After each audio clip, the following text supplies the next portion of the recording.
야, 너 아직도 그 무식한 전처가 차려주는 밥 먹고 사냐?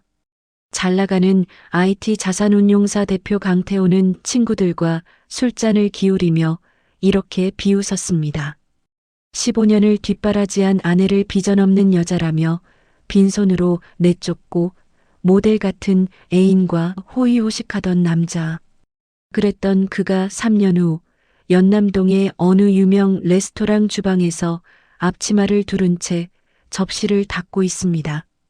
그것도 자기가 버린 전처의 발밑에서 말이죠. 인생의 정점에서 바닥까지 추락하는 데는 단 1년도 걸리지 않았습니다. 오늘 소개해드릴 이야기는 강남의 차가운 빌딩 숲에서 숫자로만 세상을 재단하던 한 남자의 몰락, 그리고 연남동의 좁은 골목길 설거지통에서 시작된 뜨거운 재기에 관한 기록입니다. 모든 것을 잃고서야 비로소 진짜 인생의 맛을 알게 된 강태호 대표의 사연, 지금 바로 시작합니다. 이야기에 들어가기 전 여러분의 구독과 좋아요는 누군가에게 다시 일어설 용기를 주는 따뜻한 밥 한 그릇이 됩니다. 알림 설정까지 부탁드리며 그럼 연남동의 늦가을 속으로 함께 들어가 보시죠. 화려한 삼성동의 밤, T&O 에셋 대표실의 불은 꺼지지 않았습니다. 45층 통유리창 너머로 비치는 도심의 야경을 등지고 앉은 강태호 대표는 자신의 인생 역시 저 불빛처럼 영원히 찬란할 것이라 믿어 의심치 않았습니다.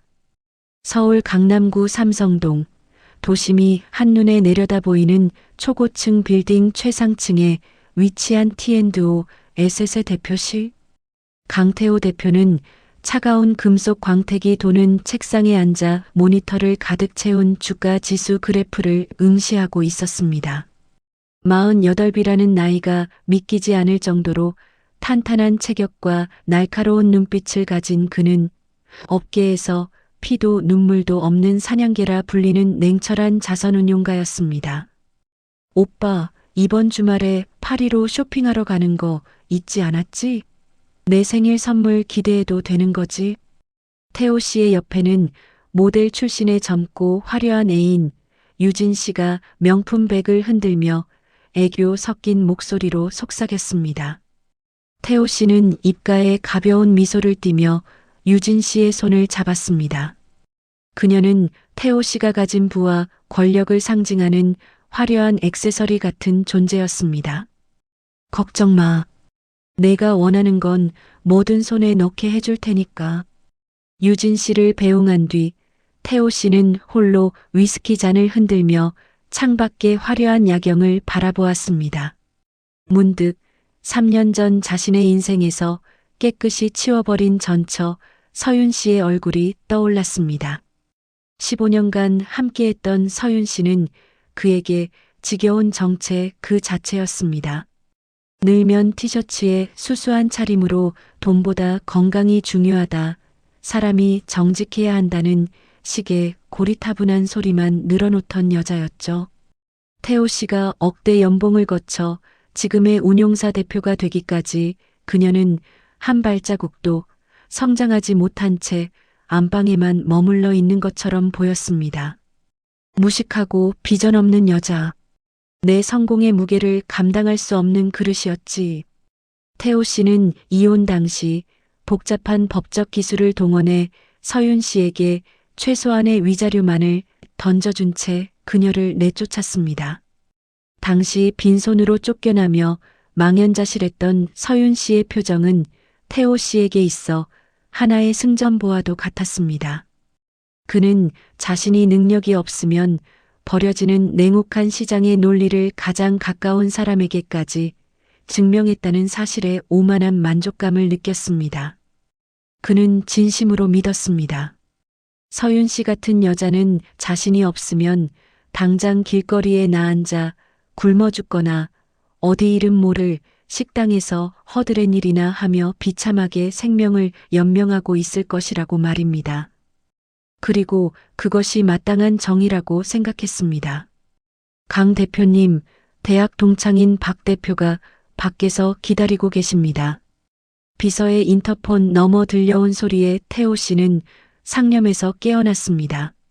오늘 밤 그는 친구로부터 서윤 씨의 소식을 처음으로 듣게 될 예정이었습니다. 자신의 우월함을 확인하고 싶은 비틀린 욕망이 연남동 골목길로 향하는 비극의 서막을 열고 있었습니다. 강남의 한 프라이빗 바바, 무거운 침묵을 깨고 대학 동창인 박 대표가 잔을 비우며 슬쩍 말을 꺼냈습니다. 그것은 태호 씨가 내심 기다리면서도 동시에 비웃어줄 준비가 되어 있었던 주제였습니다. 태호야, 너 혹시 재수 씨, 아니, 서윤 씨 소식 들었냐? 태호 씨는 위스키를 한 모금 머금고는 무심한 척 대꾸했습니다. 그 여자 소식을 내가 왜 들어야 하지? 보나 마나 어디 식당 서빙이나 하며 근근히 입에 풀칠이나 하고 있겠지. 내가 위자료를 워낙 조금 줬어야 말이야. 박 대표는 묘한 표정을 지으며 고개를 가로저었습니다. 글쎄, 내가 연남동 골목을 지나가다가 본 것 같은데 웬 식당 앞에서 앞치마를 두르고 있더라고. 얼굴이 꽤 좋아 보이던데 진짜 서빙이라도 하는 건지. 내가 그렇게 내쫓았으니 고생 꽤나 하고 있겠구나 싶더군. 그 말을 듣는 순간 태호 씨의 가슴 밑바닥에서 불순한 호기심이 치밀어 올랐습니다. 그가 상상한 서윤 씨의 모습은 낡은 식당의 구석에서 기름때 묻은 그릇을 닦으며 눈물 젖은 빵을 먹는 비참한 형상이었습니다. 그런 그녀의 앞에 보란 듯이 나타나 자신이 누리고 있는 이 화려한 성공을 전시하고 싶은 충동을 참을 수 없었습니다. 유진아, 이번 주말에는 연남동 쪽으로 드라이브나 갈까? 거기 재미있는 구경거리가 생겼거든. 태호 씨는 옆에 있던 애인 유진 씨의 어깨를 감싸 안으며 제안했습니다. 유진 씨는 연남동이라는 말에 코를 찡긋거렸습니다. 거기 골목도 좁고 주차도 힘들잖아. 오빠, 그런 동네에 뭐가 있다고 가? 가보면 알아. 아주 흥미로운 인생의 교훈을 보게 될 테니까. 토요일 오후 태호 씨는 억대를 호가하는 자신의 스포츠카에 유진 씨를 태우고 연남동으로 향했습니다. 유진 씨는 오늘도 머리부터 발끝까지 고가의 명품으로 무장한 채 조수석 거울을 보며 화장을 고치고 있었습니다. 좁은 골목길을 지날 때마다 행인들이 차를 쳐다보았고 태호 씨는 그 시선들을 즐기며 더욱 거드름을 피웠습니다. 서윤아, 내가 선택한 그 보잘것없는 삶이 내 화려한 일상과 얼마나 대조되는지 똑똑히 보여주마. 태호 씨는 박 대표가 일러준 주소를 따라 깊숙한 골목 안으로 차를 몰았습니다. 그가 예상한 풍경은 빛바랜 간판과 찌개 냄새가 진동하는 허름한 백반집이었습니다. 하지만 내비게이션이 멈춰 선 곳은 태호 씨의 예상과는 너무나도 다른 풍경이었습니다. 그곳은 낡은 주택을 세련되게 리모델링한 감각적인 외관의 건물이었습니다. 은은한 아이보리색 벽면에는 간결한 필체로 윤화이유엔이라는 작은 간판이 걸려 있었고 입구에는 예약이 꽉 찼음을 알리는 안내판이 정갈하게 놓여 있었습니다. 오빠, 여기야? 여기 요새 인스타그램에서 엄청 유명한 프렌치 레스토랑인데 예약 없이는 절대 못 들어오는 곳이야. 유진 씨가 의외라는 듯 눈을 반짝이며 말했습니다. 태호 씨는 당황스러운 기색을 숨기며 차에서 내렸습니다. 설마 이 근처겠지. 서윤이가 이런 곳에서 일할 리가 없잖아. 태호 씨는 애써 침착함을 유지하며 레스토랑 안으로 발을 들였습니다. 하지만 문을 여는 순간 느껴지는 세련된 음악과 고소한 버터 향기, 그리고 정갈하게 차려입은 직원들의 모습은 태호 씨의 확신을 뿌리째 흔들어 놓고 있었습니다. 그는 아직 모르고 있었습니다. 자신이 비웃으려 했던 그 골목 끝에 자신이 알던 서윤 씨는 더 이상 존재하지 않는다는 사실을 말입니다. 레스토랑 유나이유엔의 묵직한 나무 문을 열고 들어선 태호 씨는 순간 자신이 주소를 잘못 찾아온 것이 아닌지 의심했습니다. 그가 상상했던 연남동은 비좁고 낡은 식당들이 다닥다닥 붙어 있는 곳이었지만 눈앞에 펼쳐진 광경은 강남의 고급 다이닝룸 못지않게 우아하고 감각적이었습니다. 은은한 간접 조명이 노출 콘크리트 벽면을 부드럽게 감싸고 있었고 테이블마다 놓인 화이트 린처는 티끌 하나 없이 빳빳했습니다. 오픈 키친 너머로는 분주하지만 일사불란하게 움직이는 요리사들의 모습이 보였고 홀 안은 차분한 클래식 음악과 낮은 대화 소리로 가득 차 있었습니다. 어머 오빠, 여기 분위기 정말 좋다. 예약 안 하면 못 온다더니 빈자리가 하나도 없네.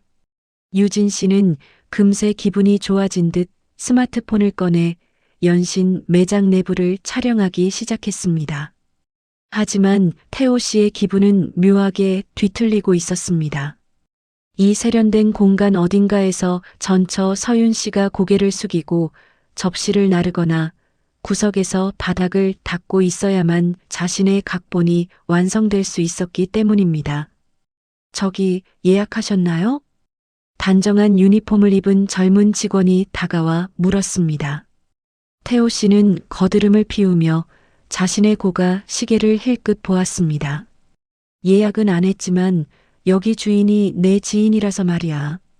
이서윤 씨라고 여기 있지? 직원은 잠시 의아한 표정을 짓더니 이내 고개를 끄덕였습니다.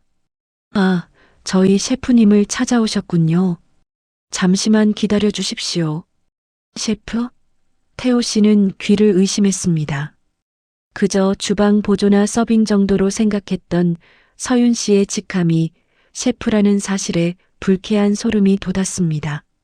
잠시 후 주방 안쪽에서 한 여성이 천천히 걸어 나왔습니다.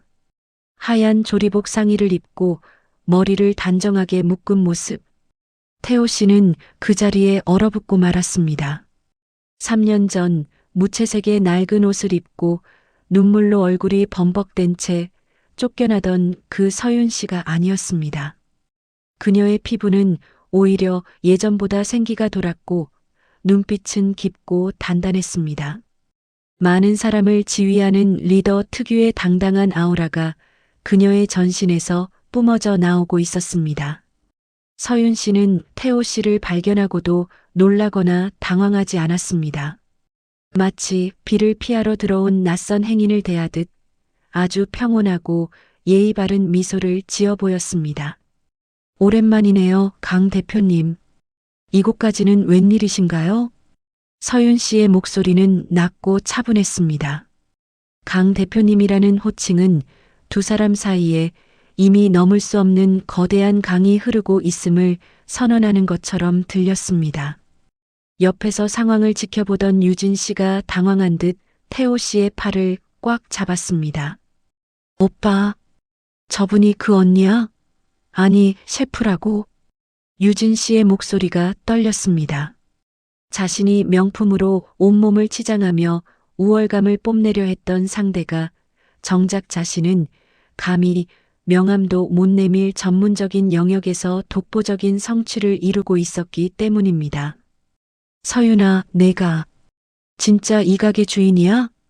태호 씨가 떨리는 목소리로 물었습니다. 서윤 씨는 대답 대신 홀을 한번 둘러보더니 담담하게 말했습니다. 작게 시작했는데 운 좋게 많은 분이 좋아해 주시네요. 마침 창가 쪽에 예약 취소된 자리가 하나 났는데 식사하시겠어요? 멀리서 오셨는데 그냥 보내드리긴 예의가 아닌 것 같아서요. 서윤 씨의 제안은 친절했지만 태호 씨에게는 그 어떤 모욕보다 아프게 꽂혔습니다. 그것은 가진 자가 못 가진 자에게 베푸는 동정이 아니라 강한 자가 약한 자의 치기를 너그럽게 받아주는 여유였기 때문입니다. 태호 씨는 자신의 스포츠카와 명품 수트가 이 정갈한 공간 안에서 얼마나 천박하고 이질적으로 보이는지 비로소 깨닫기 시작했습니다. 태호 씨는 자석에 이끌리듯 서윤 씨가 안내한 창가 자리에 앉았습니다. 유진 씨는 레스토랑의 고급스러운 분위기에 압도되어 평소의 수다스러움은 온데간데 없이 연신 서윤 씨의 눈치만 살폈습니다. 잠시 후 서윤 씨가 직접 화이트 와인을 가져와 두 사람의 잔에 정중히 따랐습니다. 우리 가게의 시그니처 코스입니다. 입에 맞으실지 모르겠네요. 서윤 씨는 차분하게 말을 남기고 다시 주방으로 돌아갔습니다. 태호 씨는 목이 타는 듯 와인을 한 모금 들이켰습니다. 잠시 후 첫 번째 요리로 트러플 오일을 곁들인 어니언 수프가 놓였습니다. 태호 씨는 숟가락을 들어 수프를 한 입 떠넣었습니다. 그 순간 그는 무언가에 머리를 세게 엇맞은 듯한 충격을 받았습니다. 진하게 우려낸 육수의 깊은 감칠맛과 양파의 은은한 단맛이 혀끝에서 완벽한 조화를 이루고 있었습니다. 그것은 단순히 값비싼 재료를 넣어서 만든 맛이 아니었습니다. 오랜 시간 불 앞을 지키며 정성을 다한 사람만이 낼 수 있는 지독하리만큼 정직한 맛이었습니다. 어머, 오빠, 이거 진짜 맛있다. 나 강남에서 유명하다는 곳 다 가봤는데 여기가 최고인 것 같아. 유진 씨가 감탄을 터뜨렸습니다. 하지만 태호 씨의 가슴은 복잡한 감정으로 소용돌이쳤습니다. 그는 과거에 서윤 씨가 차려주던 밥상을 빚어넣다 무식한 주부가 차리는 집밥이라며 무시하고 투정 부렸던 기억이 떠올랐습니다. 하지만 지금 그가 먹고 있는 이 요리는 그가 그토록 숭상하던 자본의 논리로도 쉽게 환산할 수 없는 고귀한 전문성이 깃들어 있었습니다. 이어지는 요리들 역시 예술 작품에 가까웠습니다. 부드럽게 익힌 관자 요리와 로즈마리 향이 입혀진 양갈비 스테이크까지 모든 접시에는 서윤 씨가 지난 3년간 흘렸을 땀방울과 치열한 공부의 흔적이 고스란히 배어 있었습니다. 태호 씨는 음식을 씹을 때마다 자신의 오만함이 한 조각씩 부서져 내리는 기분을 느꼈습니다. 그때 옆 테이블에 앉아있던 중년의 남성이 지나가던 서윤 씨를 불러 세웠습니다. 이 대표님, 오늘 요리도 정말 훌륭했습니다. 역시 연남동의 작은 거인다우십니다. 다음 주에 있을 상공인 모임 장소로 저희가 이곳을 전대하고 싶은데 가능할까요? 과찬이십니다, 회장님. 일정 확인하고 연락드리겠습니다. 서윤 씨는 여유롭게 대화를 나누며 미소 지었습니다. 태호 씨는 그 광경을 멍하니 지켜보았습니다. 서윤 씨를 대표님이라 부르며 정중히 대하는 저 남자는 업계에서 영향력 있는 중견 기업의 회장이었습니다. 태호 씨가 인맥을 쌓기 위해 수차례 골프 접대를 제안해도 눈길 한 번 주지 않던 인물이 서윤 씨 앞에서는 그저 그녀의 요리를 사랑하는 단골 손님으로서 고개를 숙이고 있었던 것입니다. 태호 씨는 자신이 가졌던 성공의 기준이 얼마나 가볍고 초라한 것이었는지 뼈저리게 실감했습니다. 그는 비싼 차와 어린애인 그리고 통장의 잔고로 자신의 가치를 증명하려 애썼지만 서윤 씨는 자신의 실력과 진심으로 세상의 인정을 받아내고 있었습니다. 식사가 끝나갈 무렵 서윤 씨가 디저트를 들고 다시 다가왔습니다. 그녀의 표정은 여전히 고요했고 그 눈동자에는 태호 씨를 향한 어떠한 원망도 그렇다고 반가움도 남아있지 않았습니다. 오직 프로페셔널한 오너, 셰프의 당당함만이 존재할 뿐이었습니다. 태호 씨는 목구멍까지 차오르는 패배감을 억누르며 억지로 입을 열었습니다. 돈 좀 벌었나 보네. 이런 가게를 차릴 정도면 말이야. 태호 씨의 유치한 도발에도 서윤 씨는 그저 엷게 웃으며 대답했습니다. 돈보다는 사람을 얻는 법을 배웠죠. 그게 강 대표님이 가르쳐 주신 냉혹한 세상에서 제가 살아남은 방식입니다. 서윤 씨의 말은 태호 씨의 심장을 서늘하게 관통했습니다. 그는 그녀를 짓밟았다고 생각했지만 정작 그녀는 그 밟힌 자리에서 이전보다 훨씬 더 크고 단단한 꽃을 피워내고 있었습니다. 식사를 마친 태호 씨의 테이블 위로 차가운 정적이 내려앉았습니다. 화려한 디저트가 놓였지만 태호 씨는 그것을 즐길 마음의 여유가 전혀 없었습니다. 서윤 씨가 건넨 사람을 얻는 법을 배웠다는 말이 가시처럼 가슴속에 박혀 떨어지지 않았기 때문입니다. 태호 씨는 애써 태연한 척하며 계산서를 요청했습니다. 그는 여전히 자신의 유일한 무기인 재력을 과시하고 싶어 했습니다.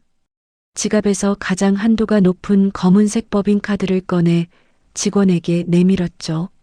하지만 카드를 받아든 직원이 곤란한 표정으로 다시 돌아왔습니다. 죄송합니다, 강 대표님. 이 카드는 승인이 거절되었습니다. 다른 카드로 결제해 주시겠습니까? 뭐라고? 그럴 리가 없어. 한도가 무제한인 카드야. 다시 긁어봐. 태호 씨의 목소리가 높아지자 주변 손님들의 시선이 쏠렸습니다.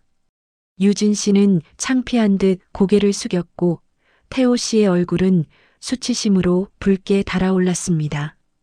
그때 주방에서 나오던 서윤 씨가 부드럽게 직원을 물리고 태호 씨의 앞에 섰습니다. 그 카드는 아마 정지되었을 겁니다. 오늘 오후부터 강 대표님 회사가 검찰 압수수색에 들어갔다는 기사가 떴거든요.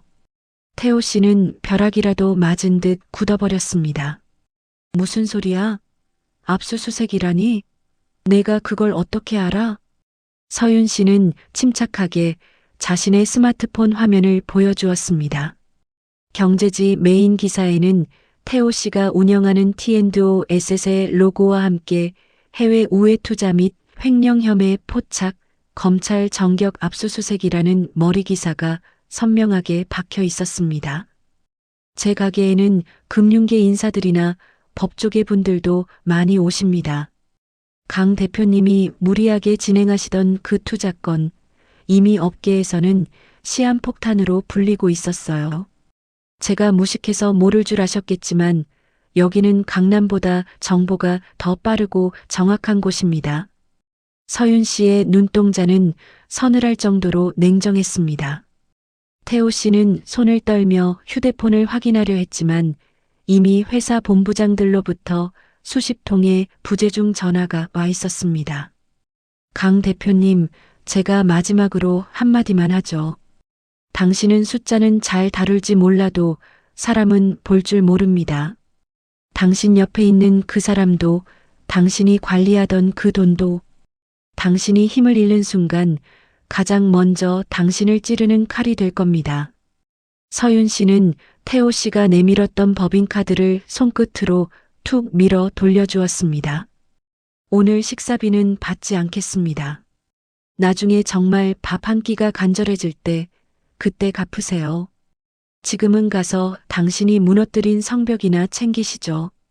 태호 씨는 아무 대꾸도 하지 못한 채 식당 밖으로 뛰쳐나갔습니다. 등 뒤로 들려오는 식당 윤의 평화로운 음악 소리가 마치 자신의 몰락을 조소하는 장송곡처럼 들렸습니다. 스포츠카에 올라타자마자 태호 씨는 미친 듯이 전화를 돌렸습니다. 하지만 이미 늦었습니다. 회사 자금은 동결되었고 투자자들은 고소를 준비하고 있었습니다. 옆자리에 탄 유진 씨는 평소의 애교는커녕 무서운 기세로 태호 씨를 쏘아붙였습니다. 오빠, 진짜야? 그럼 나한테 사주기로 한 백이랑 오피스텔 잔금은 어떻게? 나 이럴 줄 몰랐어. 당장 차 세워. 태호 씨는 자신을 믿고 따르던 애인이 가장 먼저 등을 돌리는 모습을 보며 서윤 씨가 했던 경고가 현실이 되고 있음을 뼈저리게 느꼈습니다. 연남동의 늦가을 바람은 강남의 어떤 밤보다도 시리고 차가웠습니다. 찬란했던 그의 제국이 모래성처럼 무너져 내리기 시작한 순간이었습니다. 연남동을 빠져나와 강남으로 향하는 길은 지옥으로 가는 급행열차와 같았습니다. 태호 씨의 휴대전화는 쉬지 않고 울려댔지만 반가운 소식은 단 하나도 없었습니다. 투자자들의 고성과 욕설, 본부장들의 다급한 보고가 차 안을 가득 채웠습니다. 오빠, 내 말 안 들려? 지금 당장 차 세우라고. 옆자리에서 유진 씨가 히스테릭하게 소리를 질렀습니다. 태호 씨가 멍하니 핸들을 잡고 있자 유진 씨는 신호 대기 중에 차 문을 박차고 내려버렸습니다. 그녀는 태호 씨가 사준 명품 가방을 고쳐 메고는 뒤도 돌아보지 않고 인파 속으로 사라졌습니다. 서윤 씨의 말대로 화려한 껍데기만 보고 곁을 지키던 사람은 위기가 닥치자 가장 먼저 태호 씨를 버렸습니다. 회사에 도착했을 때 사무실은 이미 난장판이 되어 있었습니다. 파란 박스를 든 검찰 수사관들이 서류를 실어 나르고 있었고 한때 태호 씨의 발소리만 들어도 자리에서 일어나던 직원들은 분노와 허탈함이 섞인 눈으로 그를 바라보았습니다. 강 대표님, 자금 횡령 및 자본시장법 위반 혐의로 긴급 체포합니다. 수많은 카메라 플래시가 터지는 가운데 태호 씨의 손목에 차가운 수갑이 채워졌습니다. 그가 그토록 자랑하던 수억 원대의 손목시계 대신 채워진 금속의 감촉은 비참할 정도로 서늘했습니다. 그로부터 시작된 재판은 태호 씨에게서 모든 것을 앗아갔습니다. 3년 전 서윤 씨에게 위자료를 아끼기 위해 썼던 그 정교한 법적 기술들은 이제 검사들의 창이 되어 태호 씨의 가슴을 찔렀습니다. 변호사들은 수임료가 바닥나자 하나둘 떠나갔고 그가 공들여 쌓아온 인맥은 마치 애초에 존재하지 않았던 것처럼 흔적도 없이 사라졌습니다. 결국 1년 6개월의 실형을 살고 집행유예로 풀려나던 날 구치소 문 밖에는 그를 마중 나온 사람이 단 한 명도 없었습니다. 한때 강남의 노다지를 주무르던 자산운용사 대표 강태호는 이제 없었습니다. 손에 든 것은 영치금 통장에서 찾은 몇만 원과 낡은 가방 하나가 전부였습니다. 태호 씨는 갈 곳 없이 서울 시내를 배회했습니다. 예전 같으면 쳐다보지도 않았을 고시원 방 하나를 구하는 것조차 버거운 처지가 되었습니다. 편의점에서 산 컵라면으로 끼니를 때우며 그는 생각했습니다. 어디서부터 잘못된 걸까? 그는 서윤 씨를 무능하고 무식한 여자라며 버렸지만 정작 가장 무능했던 것은 사람의 진심을 읽지 못하고 돈의 수치에만 매몰되었던 자기 자신이었습니다. 돈이 사라지자 그가 읽어놓은 모든 세계는 신기루처럼 증발해버렸습니다. 겨울이 찾아온 연남동 골목을 태호 씨는 다시 찾았습니다. 누군가에게 복수를 하기 위해서도 다시 일어서기 위해서도 아니었습니다. 그저 세상에서 유일하게 자신에게 나중에 밥 한 끼가 간절할 때 갚으라며 인간적인 배려를 해주었던 유일한 사람, 서윤 씨의 얼굴이 보고 싶었을 뿐이었습니다. 하지만 차마 식당 문을 열 용기는 나지 않았습니다. 태호 씨는 식당 윤회 맞은편 전신주 뒤에 몸을 숨긴 채 주방의 환한 불빛 아래서 분주하게 움직이는 서윤 씨의 뒷모습을 하염없이 바라보았습니다. 차가운 겨울바람이 옷깃을 파고들었지만 그의 마음속에 내리는 서리는 그보다 훨씬 더 시리고 매서웠습니다. 겨울밤의 연남동 골목은 매서운 칼바람이 몰아치고 있었습니다. 전신주 뒤에 몸을 숨긴 채 식당의 온기를 훔쳐보던 태호 씨의 몸이 사정없이 떨려왔습니다. 배고픔보다 더 무서운 것은 세상에 나 혼자뿐이라는 지독한 고립감이었습니다. 결국 그는 한 걸음도 떼지 못한 채 그 자리에 주저앉고 말았습니다. 영업 마감을 준비하던 서윤 씨가 쓰레기 봉투를 들고 나온 것은 그때였습니다. 전신주 밑에 웅크리고 있는 초라한 그림자를 발견한 그녀는 잠시 멈칫했습니다. 한때 강남을 호령하던 당당한 체구는 간대없고 낡은 점퍼 차림으로 떨고 있는 그 남자가 강태호라는 사실을 깨닫는 데는 그리 오랜 시간이 걸리지 않았습니다. 강 대표님, 서윤 씨의 부드러운 목소리에 태호 씨는 고개를 들지 못했습니다. 수치심이 온몸을 휘감았습니다. 가서 당신이 무너뜨린 성벽이나 챙기라고 했었죠. 그런데 이제는 성벽은커녕 발붙일 흙 한 줌도 남지 않은 모양이네요. 서윤 씨는 깊은 한숨을 내쉬더니 식당 문을 열어젖혔습니다. 일단 들어오세요. 밖이 춥습니다. 태호 씨는 도살장에 끌려가는 소처럼 무거운 발걸음을 옮겼습니다. 서윤 씨는 아무 말 없이 주방으로 들어가 김이 모락모락 나는 어니언 수프 한 그릇과 갓 구운 빵 몇 조각을 내어주었습니다. 1년 전 오만함에 가득 차서 먹었던 그 수프였지만 지금 태호 씨의 앞에 놓인 것은 생존을 위한 마지막 구원줄 같았습니다. 죽지 말고 일단 먹고 생각해요. 사람이 속이 비면 마음부터 썩는 법이니까. 태호 씨는 숟가락을 들었지만 손이 떨려 자꾸만 국물을 흘렸습니다. 한 입 먹음은 수프의 온기가 얼어붙은 식도를 타고 내려가자 참았던 눈물이 툭 하고 그릇 속으로 떨어졌습니다. 그는 소리 없이 어깨를 들먹이며 수프를 삼켰습니다. 지난 세월 자신이 서윤 씨에게 입혔던 상처들이 칼날이 되어 자신의 심장을 찌르는 기분이었습니다. 서윤아, 미안하다. 내가 정말 죽을 죄를 지었어. 식사를 마친 태호 씨가 쉰 목소리로 내뱉었습니다. 서윤 씨는 테이블을 닦으며 무심하게 대답했습니다. 미안하다는 말은 나중에 성공해서 하세요. 지금의 당신은 사과할 자격도 없습니다. 살고 싶으면 내일부터 여기서 설거지라도 하실래요? 월급은 고시원비랑 식비 빼면 남는 게 없을 겁니다. 태호 씨의 눈이 휘둥그레졌습니다. 내가 설거지를? 싫으면 나가셔도 됩니다. 하지만 정직하게 땀 흘려번 돈으로 밥을 사 먹는 게 어떤 기분인지 모른다면 당신은 평생 그 가짜 성공의 늪에서 못 빠져나올 거예요. 다음 날부터 태호 씨의 삶은 180도 달라졌습니다.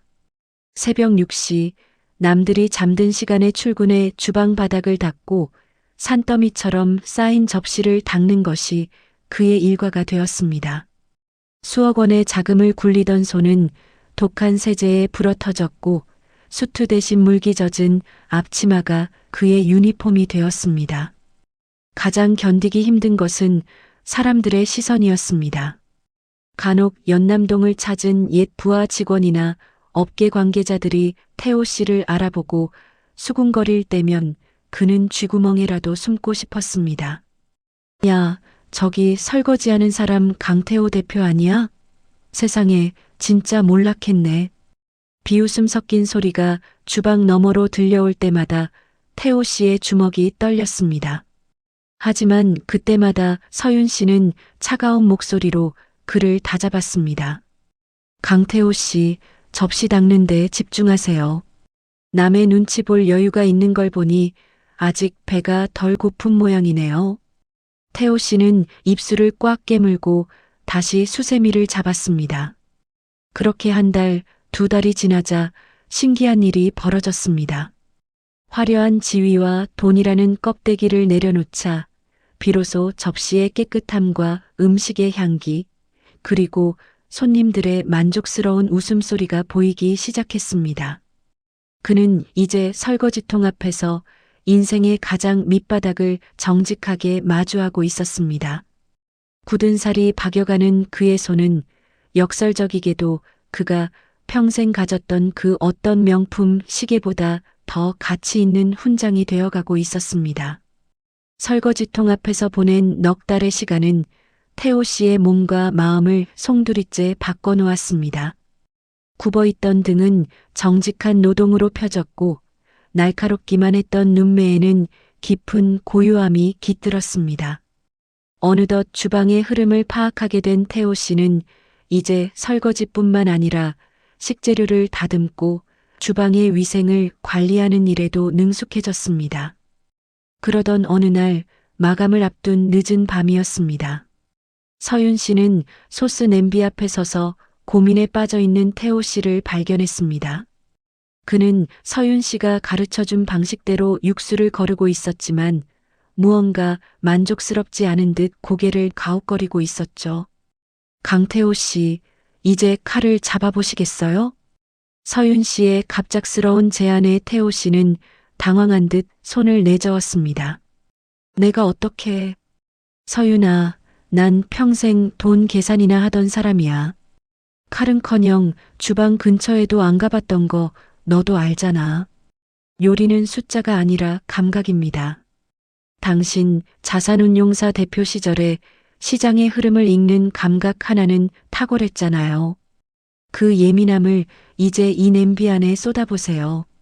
서윤 씨는 태호 씨에게 양파와 당근 그리고 작은 소스용 칼을 건넸습니다. 그리고 직접 시범을 보이며 프렌치 요리의 기본인 미르프와 MIREPOIX 써는 법을 가르치기 시작했습니다. 모양은 상관없습니다. 다만 재료의 크기가 일정해야 균일하게 익고 그래야 깊은 맛이 우러납니다. 조급함을 버리세요. 당신이 예전에 쫓기듯 했던 그 투자가 아니라 시간이 맛을 빚어낼 때까지 기다리는 법을 배우는 겁니다. 태호 씨는 숨을 죽이고 칼질을 시작했습니다. 처음에는 손가락이 떨리고 모양도 들쭉날쭉했지만 그는 포기하지 않았습니다. 밤늦도록 빈 주방에 남아서 감자를 깎고 당근을 썰었습니다. 손가락에 밴 창상과 반창고는 그가 평생 누렸던 그 어떤 화려한 파티의 초대장보다도 절실한 삶의 증거였습니다. 몇 주 뒤 태호 씨는 서윤 씨가 가장 아끼는 메뉴인 비프 부르기뇽의 기초 육수를 맡게 되었습니다. 그는 새벽같이 시장에 나가 최상급 사고를 고르고 이틀 동안 잠을 설치며 불 옆을 지켰습니다. 마침내 완성된 육수를 한 입 맛본 서윤 씨의 입가에 옅은 미소가 번졌습니다. 맛이 깊네요. 도끼가 빠진 맛이에요. 서윤아, 나 이제야 알 것 같아. 내가 왜 그렇게 밥상 앞에서 정성을 강조했는지. 내가 숫자로 세상을 재단할 때 너는 온몸으로 시간을 견디며 사람을 대하고 있었던 거구나. 태호 씨의 말에 서윤 씨는 잠시 창밖의 연남동 야경을 바라보았습니다. 강남의 야경처럼 화려하지는 않지만 골목골목마다 따뜻한 사람 냄새가 배어있는 풍경이었습니다. 태호 씨, 당신은 숫자로 남의 인생을 흔들었지만 이제는 당신 손으로 남의 허기를 채워주고 있어요. 그게 얼마나 위대한 변화인지 스스로 믿으세요. 두 사람은 주방의 은은한 조명 아래서 나란히 앉아 차를 마셨습니다. 예전처럼 부부의 정이나 연인의 뜨거움은 아니었지만 서로의 상처를 묵묵히 응시하며 각자의 길을 응원하는 인생의 동료로서의 신뢰가 싹트고 있었습니다. 태호 씨는 더 이상 과거의 강 대표로 돌아가고 싶지 않았습니다. 비록 월급은 고시원 방값을 내고 나면 소박한 저녁 한 끼 분량뿐이었지만 정직한 땀을 흘린 뒤 마시는 물 한 잔의 달콤함이 그 어떤 빈티지 와인보다 진하다는 것을 그는 매일 체험하고 있었습니다. 주방의 열기 속에서 보낸 1년은 태호 씨를 완전히 다른 사람으로 빚어냈습니다. 그는 이제 레스토랑 유나 이유엔에서 없어서는 안 될 든든한 조력자였습니다. 주방의 식자재 효율을 관리하는 감각은 자산운용가 시절의 분석력을 닮았지만 그 목적은 오직 손님에게 더 신선한 음식을 내놓는 것으로 향해 있었습니다. 그러던 어느 날 서윤 씨가 태호 씨를 조용히 불렀습니다. 그녀의 손에는 연남동 끝자락, 조금은 한적하지만 볕이 잘 드는 작은 점포의 도면이 들려 있었습니다. 태호 씨, 이제 홀로 서기를 준비할 때가 된 것 같아요. 이곳에 윤회 분점을 내려고 합니다. 그리고 그곳의 운영과 주방을 당신에게 전적으로 맡기고 싶어요.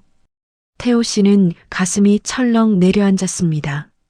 서윤아, 나 같은 정가자가 그런 과분한 기회를 가져도 되는 걸까? 난 아직 배우는 단계일 뿐이야. 서윤 씨는 단호한 눈빛으로 태호 씨를 바라보았습니다. 당신은 이제 과거의 강 대표가 아니에요. 1년 동안 설거지통 앞에서 자존심을 버렸고 칼날 위에서 진심을 벼렸잖아요. 당신의 그 예리한 경영 감각에 지금의 정성이 더해진다면 분명히 사람들의 마음을 움직이는 식당이 될 거예요. 이건 동정이 아니라 사업가로서의 제 판단입니다. 서윤 씨가 제안한 식당은 정통 프렌치보다는 좀 더 대중적인 프렌치 가정식 백반 콘셉트였습니다. 태호 씨는 그날부터 다시 숫자를 만지기 시작했습니다. 하지만 예전처럼 누군가를 등치기 위한 숫자가 아니었습니다. 어떻게 하면 더 합리적인 가격의 질 좋은 고기를 들여올지, 어떻게 하면 아르바이트생들에게 더 나은 처우를 해주면서도 운영의 묘를 살릴 수 있을지를 고민했습니다. 공사가 진행되는 동안 태호 씨는 직접 현장을 지켰습니다. 인부들에게 손수 어니언 수프를 끓여 대접했고 이웃 상인들을 찾아가 떡을 돌리며 고개를 숙였습니다. 예전에 그라면 상상도 못할 비굴하고 낮은 자세였지만 태호 씨의 마음은 그 어느 때보다 가볍고 당당했습니다. 드디어 분점 오픈 날 예상치 못한 손님이 찾아왔습니다. 태호 씨가 가장 화려했던 시절 그의 자금을 관리해주며 형님 동생하던 업계 후배였습니다. 그는 태호 씨의 몰락 이후 가장 먼저 연락을 끊었던 인물이기도 했습니다. 와, 형님. 진짜 여기서 국자 잡고 계신 겁니까? 강남에 소문 다 났어요. 강태호가 연남동에서 앞치마 두르고 있다고. 후배의 말투에는 묘한 비아냥과 동정이 섞여 있었습니다. 하지만 태호 씨는 흔들리지 않았습니다. 그는 정중하게 후배를 테이블로 안내하고 자신이 직접 만든 스테이크를 내놓았습니다. 맛있게 먹게. 예전엔 내가 자네에게 종이 조각 같은 수익률만 줬지만 오늘은 진짜 피가 되고 살이 되는 고기를 준비했네. 이게 내가 새로 배운 수익이라네. 태호 씨의 당당하고 여유로운 태도에 오히려 당황한 것은 후배였습니다. 식사를 마친 후배는 계산대에서 머쓱한 표정으로 지갑을 꺼냈습니다. 형님, 잘 먹었습니다. 솔직히 비웃으러 왔는데 밥맛이 너무 좋아서 할 말이 없네요. 가끔 들르겠습니다. 태호 씨는 그 뒷모습을 보며 빙긋 웃었습니다. 돈으로 산 관계는 돈과 함께 사라졌지만 땀 흘려 만든 음식으로 맺은 관계는 사람의 마음에 남는다는 것을 그는 비로소 깨달았습니다. 서윤 씨는 멀리서 그 광경을 지켜보며 조용히 미소 지었습니다. 태호 씨는 이제 모래성 위의 황제가 아니라 단단한 대지 위에 뿌리를 내린 한 명의 정직한 인간으로 서 있었습니다. 그의 두 번째 인생이 연남동의 좁은 골목길에서 찬란한 싹을 틔우고 있었습니다. 분점을 맡은 지 어느덧 2년이 흘렀습니다. 연남동 끝자락에 위치한 태호 씨의 작은 레스토랑은 이제 기적의 주방이라 불리며 문전성시를 이루고 있었습니다. 화려한 강남의 고층 빌딩 숲에서 숫자로 세상을 재단하던 강태호는 이제 없었습니다. 대신 새벽 시장의 찬 공기를 마시며 싱싱한 식재료를 고르고 주방의 뜨거운 증기 속에서 손님들의 웃음소리에 귀를 기울이는 주방장 강태호만이 존재할 뿐이었죠. 늦가을의 어느 저녁 태호 씨는 영업을 잠시 멈추고 특별한 만찬을 준비했습니다. 오늘은 그에게 두 번째 삶을 선물한 서윤 씨와 그가 밑바닥까지 추락했을 때 묵묵히 곁을 지켜준 식당 직원들을 초대하는 날이었습니다. 식탁 위에는 김이 모락모락 나는 어니언 수프와 부드러운 스테이크, 그리고 태호 씨가 직접 담근 과일주가 놓였습니다. 서윤 씨가 문을 열고 들어오자 태호 씨는 정중하게 그녀를 상석으로 안내했습니다. 서윤아, 아니, 대표님, 오늘 이 자리는 감사의 마음을 담아 제가 직접 차린 밥상입니다. 서윤 씨는 태호 씨가 내민 수프를 한 입 맛보더니 눈시울을 붉혔습니다. 맛이 더 깊어졌네요. 이제는 제 요리보다 당신 요리가 더 사람 마음을 울리는 것 같아요.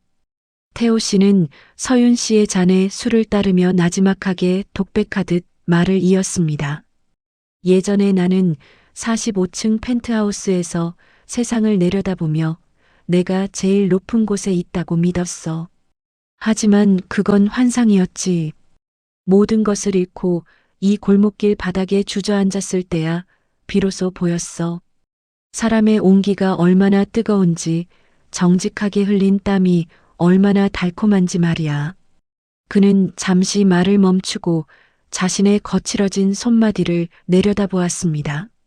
지연이가 떠나고 돈이 사라졌을 때 난 세상이 끝난 줄 알았어. 그런데 아니더라. 진정한 성공은 남을 이기고 더 높은 곳으로 올라가는 게 아니라 내 손으로 누군가를 배부르게 하고 그 사람의 미소를 지켜주는 거였어. 그걸 가르쳐줘서 정말 고맙다. 두 사람은 노을이 지는 창밖을 바라보며 잔을 부딪혔습니다. 연남동 골목길은 여전히 분주했지만 그 소음마저 평화로운 배경음악처럼 들렸습니다. 이제 태호 씨는 더 이상 과거를 후회하지 않았습니다. 몰락은 그에게 재앙이 아니라 가짜 인생을 벗어던지고 진짜 인간으로 살아가라는 축복이었음을 알기 때문입니다.